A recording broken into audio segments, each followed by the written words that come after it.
మనకు మేలు చేసిన వాడికి మేలు చేయడం గొప్పేం కాదు. మనకు కీడు చేసిన వాడికి మేలు చేయడం గొప్పదనం. చీమలు పెట్టిన పుట్టలో పాములకిరవైనట్లు పామరుడు తగన్.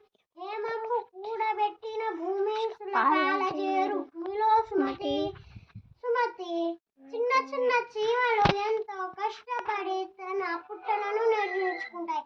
కానీ వాటిలో వచ్చి పాముని వలిస్తే